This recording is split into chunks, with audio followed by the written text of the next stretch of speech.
Hi! So before I get into the actual video, I would like to first thank everyone for, as of making this voiceover, 500 subscribers! I genuinely did not think I would be where I am now, especially this quickly. So thank you from the bottom of my heart. Not to sound sappy or anything, but for the first time in a while, I feel capable of succeeding in something so important to me. I would not be here if it weren't for you guys. And I know it's obvious and overused, but it's the truth. So once again, thank you. I just hope I don't disappoint. Anyways, onto the video. Hello everyone! My name is Krabby. Today I'll be going over my animatic process. Fair warning before we actually get into this is that the things that work for me might not work for you. I mean, I've made this method on my own and I'm not too sure how common it is, but it works for me and that's what's important. So with that out of the way, let's set up a foundation of sorts, shall we? We will be dividing this process into 3 steps: music, art, and editing. First, we pick our song, or whatever audio you're choosing. Now, I don't know about you, but I love imagining animatics in my head when I listen to music. It's like the only way I can listen to music, not gonna lie. So, when actually making an animatic, I tend to go for the ones that I kind of already have an idea for. Take my St. Bernard animatic, for example. I have listened to this song so many times, man, and I thought it fit TR Lukey and TR Roz so well.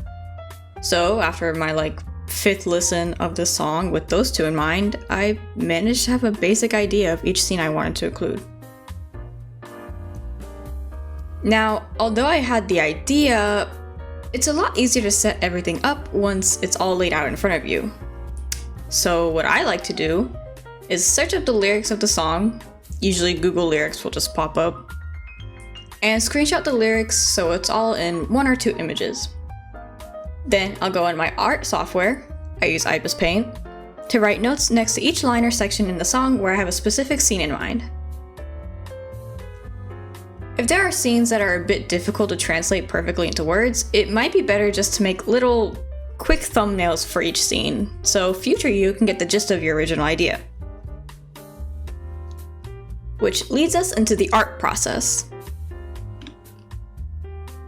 Using the foundation we previously made, you're gonna want to start making each frame. I tend to limit myself to 1-2 frames per line if it's a song. And I try to keep in mind that it's an animatic and it's okay if it's a little messy. Now if you want it to be super clean and polished, all power to you. I just know that I'd probably give up after 2 frames if I tried that. When making my frames, I try to figure out what color scheme I think that would fit best. I chose purple this time around because, corruption and all that stuff, so yeah. A good rule of thumb is to stick to 3 to 4 colors, all being either similar, like different shades of purple, or you can mess around with complementary colors as well, as long as everything is coherent. My mistake with this animatic is that the dark purple I use for these parts is a little too dark, and it makes it a bit hard to read with the amount of detail I put, especially on this frame with Ward and Sneak. But we live and we learn, I suppose. YouTube ruining the video quality did not help either, but it is what it is. And finally, we get onto the editing process. Now, for me personally, I usually edit as I'm drawing, so I can make sure everything is timed perfectly, and then I can go back and make final adjustments at the end. But you could totally make the frames first and then edit them all together after. What I do is that I just go into CapCut and put them together along with the audio file of the song. I then adjust each frame to align with the parts in the audio, and that's it really. I recommend rewatching it a couple times to make sure everything looks and feels right, even if you're starting to get sick of the audio at this point. And then all that's left to do is export and post. I was also asked about copyright, and you really just gotta do research on if your audio will get you striked or not. Or just take the risk, I guess. I did get a copyright claim on my video, but that doesn't automatically mean my video got affected in any way. Also, I think this is usually auto-generated by YouTube to just clarify that this is indeed copyrighted music. So yeah, just do your research and you should be fine with that. And that's it. That's basically my whole shtick. If you have any other questions or ideas, please don't be afraid to let me know in the comments. I hope this tutorial helped a bit, or at the very least was entertaining. I have a ton of animatics brewing in me noggin, so I hope to work on this soon. Thank you once again for all the support. This really does mean the world to me.